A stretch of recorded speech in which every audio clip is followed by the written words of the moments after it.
Entrevista Venevisión. Líder en opinión. Por tu canal independiente, Venevisión. ¿Qué tal, amigos? Muy buenos días. Tal cual como lo anunciamos, ya estamos listos para iniciar nuestra conversación con Enrique Márquez. Él es primer vicepresidente de la Asamblea Nacional, también presidente del partido Un Nuevo Tiempo. Gracias por acompañarnos. Buenos días, un placer estar acá con ustedes.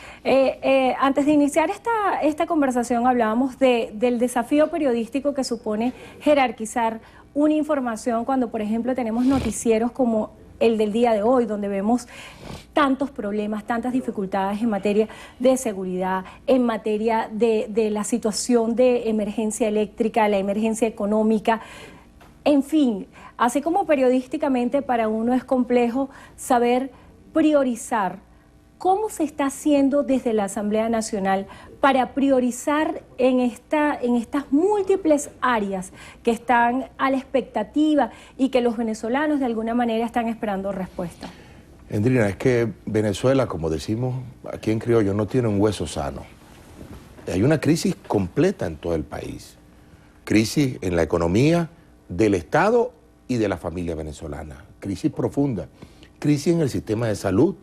No hay medicamentos.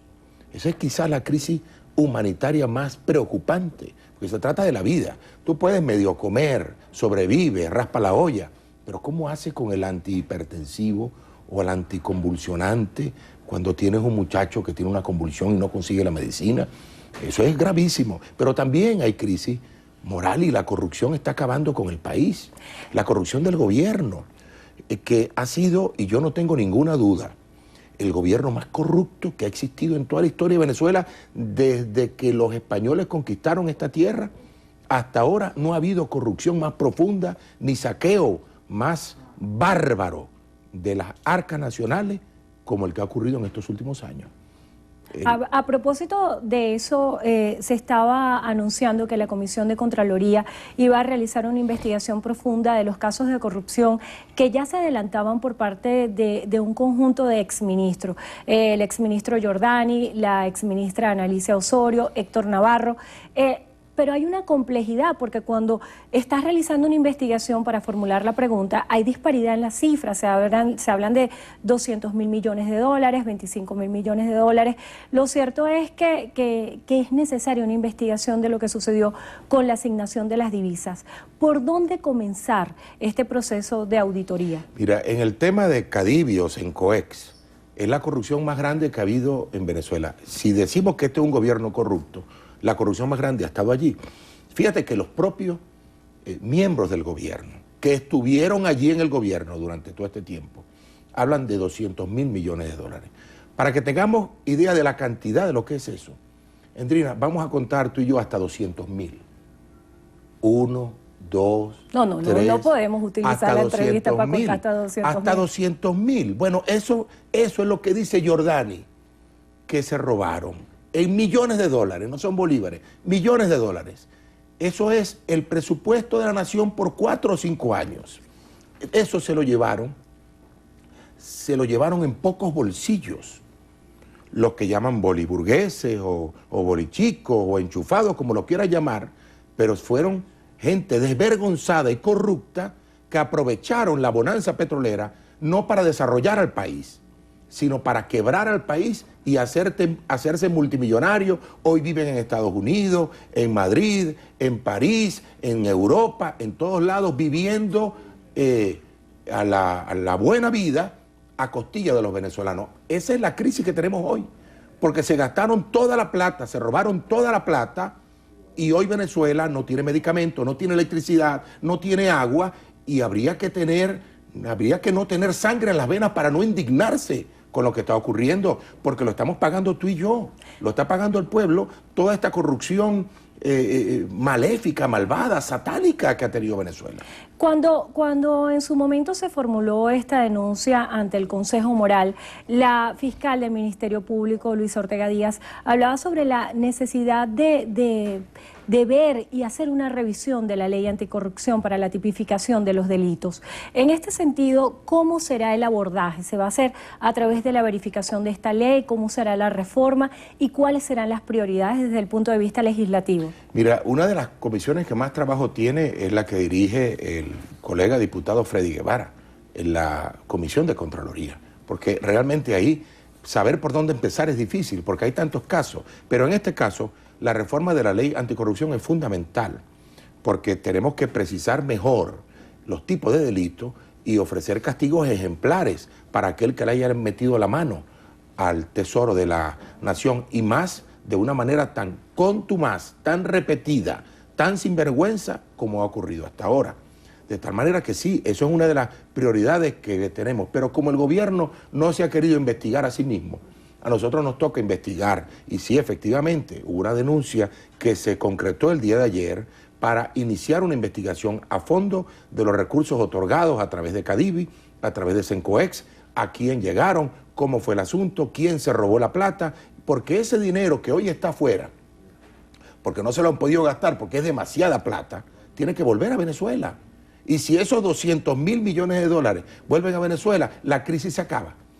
La magnitud es tan grande de lo que se robaron que la crisis no existiría, porque pudiéramos invertir toda esa plata en Venezuela en vez de que está en los bolsillos de los ladrones que se la birlaron, que se la llevaron. De tal manera que es un reto importantísimo y Venezuela tiene que estar muy consciente de esto. ¿Por qué el gobierno pretende seguir engañándonos y decir, bueno, que la crisis que tenemos es una guerra económica, que hay una conspiración internacional? Aristóbulo Estúriz en la Asamblea pintó el mundo de la fantasía, conspiración internacional contra Venezuela y también una guerra económica y nosotros no tenemos la culpa de nada, y resulta que ha sido el propio gobierno el que no ha querido investigar y no ha querido castigar a aquellos que han quebrado a Venezuela. Hablando de esos casos de corrupción y en función a los criterios de justicia que deben imperar y de no hacer de esto una ley que se oxigene con la persecución política, ¿se va a hacer también implacable con los casos y señalamientos de corrupción que hay en las filas de la oposición? Caiga quien caiga. Nosotros tenemos que generar una nueva generación en Venezuela, que aprendamos de los errores que se han cometido. Caiga quien caiga. Cuando dimos el debate de la electricidad, yo reté y reto al PSV a través de este canal tan amable que nos permite hacerlo. Vamos a investigar, caiga quien caiga, el robo en la emergencia eléctrica, que fueron 60.000 millones de dólares más de a los 200.000 en Cadivi. Imagínate tú cómo va creciendo el mono. Esos 60.000 millones de dólares se los robaron un grupito de personas y el gobierno sabe quiénes son, sabe los nombres. Yo lo reto a que investiguemos, caiga quien caiga. Si hay alguien de la oposición metido ahí, que caiga también. Cuando hace referencia al tema eléctrico y la situación que están viviendo los venezolanos a propósito de los apagones, esto aunado a un efecto climatológico del cual no tiene nada que ver el tema político, el ministro de Energía Eléctrica, Luis Mota Domínguez, hacía un señalamiento de sabotaje. ¿Usted considera que pudiera haber algunos miembros de la oposición venezolana incursos en actos de sabotaje? ¿A quién le conviene un sabotaje eléctrico? Cuando yo digo eso, tengo que mostrar las pruebas, porque si no es irresponsable. Nosotros sí tenemos pruebas del estado de las unidades generadoras. De eso tengo pruebas. Sé cuáles son las que están paradas, por qué están paradas, por qué no han invertido lo necesario, por qué no han hecho mantenimiento. Cuando hablo de una pérdida de inversiones y un robo a la nación, ahí tengo pruebas. Ahora, él tiene que presentar la prueba de dónde está el sabotaje, porque si no es un irresponsable como ministro al hablar de sabotaje sin señalar culpable, porque si el gobierno que tiene la DICIP, el DIN, el SEBIN, las policías, el G2 cubano, no puede precisar un saboteador, entonces, bueno, es un gobierno además incapaz para precisar las cosas que le son de interés público a la nación. De tal manera que yo siento que lo principal, es como cuando uno ve el asunto del alcoholismo. Por ahí dicen, mira, cuando tú eres alcohólico tienes que reconocerlo para poder curarte. Bueno, yo digo, cuando uno tiene un problema tiene que reconocerlo, hasta que el ministro no reconozca que el problema de la electricidad es por falta de inversión, por descuido, por falta de mantenimiento, por corrupción, y genere las soluciones, entonces el problema no se va a acabar. Nosotros le hicimos unas propuestas bien intencionadas.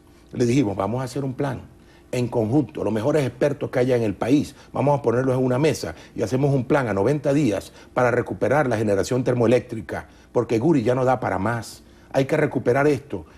Bueno, el ministro parece que no hubiera oído, no hubiera escuchado. Lo citamos a la Asamblea y no va, no quiere conversar de esto. Los ministros parece que no les interesara.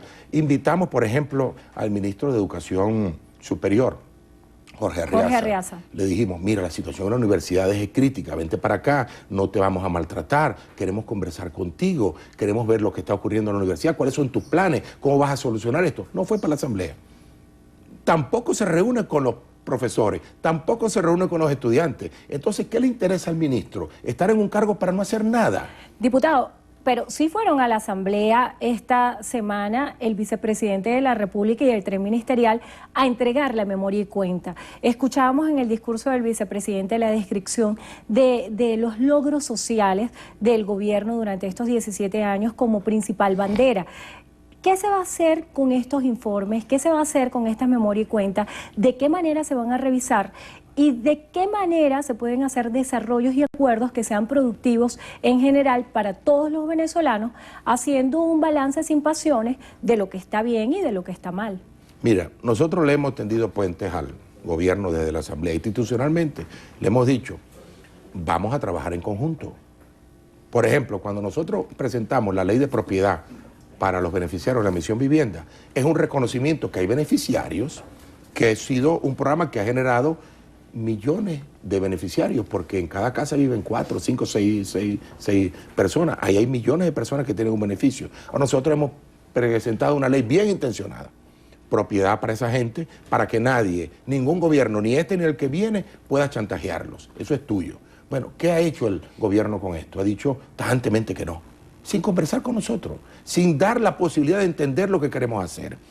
Igualmente hemos presentado, por ejemplo, la ley que le da un beneficio alimentario a los jubilados. El ticket de alimentación para los pensionados. El gobierno ha dicho, lo ha vilipendiado, ha dicho que no. Entonces nosotros decimos, bueno, entonces ¿qué quiere el gobierno? Ni lava, ni presta la batea. No hace nada y no quiere que los demás no hagamos tampoco. Eso no tiene ningún sentido. Tal vez uno de los temas que ha generado mayor controversia en lo que ha sucedido en esta gestión parlamentaria es el proyecto de ley de amnistía. El Ejecutivo Nacional, cuando hace un rechazo contundente a esta propuesta de ley, la considera una ley de amnesia social. ¿Qué es lo que se pretende con esta ley cuando, por ejemplo, distintos voceros del oficialismo dicen que se estarían exculpando delitos como tráfico de droga, corrupción? ¿Cuál es el espíritu de esta ley? El espíritu de esta ley es sacar de la cárcel a todo aquel que está preso por razones políticas. Por ejemplo, cuando el gobierno habla que en la ley se incluyen delitos de droga, bueno, es cierto, y te voy a explicar por qué, y a quienes nos escuchan. Hubo unos muchachos en los campamentos frente a la ONU, que estaban allí en unos campamentos, en unas carpas. En las carpas. Y se los llevaron presos por supuesta posesión de droga. Esa fue la causal para llevárselos presos. Ahora, no hubo una prueba, no hubo un juicio, no hubo absolutamente nada y están presos. Ajá, ¿qué delito tengo que perdonarles yo allí? El que le acusa al gobierno, que fue posesión de droga, que es mentira. Ahí se están perdonando delitos que son mentiras.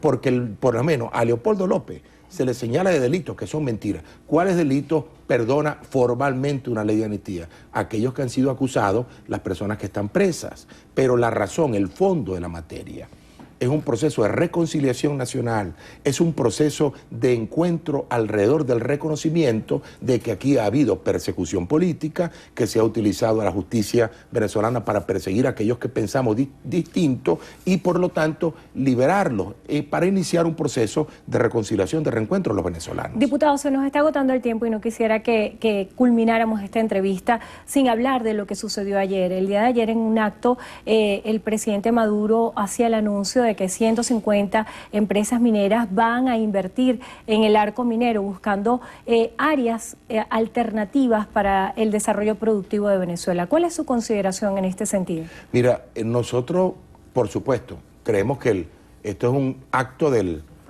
gobierno que no podemos censurar. Muy al contrario, lo que sí nos interesa es saber a quién le van a dar eso, de qué manera, cuáles son los contratos y quién es el que se beneficia de todo esto. ¿Por qué? Porque tradicionalmente se han dado concesiones que nadie conoce.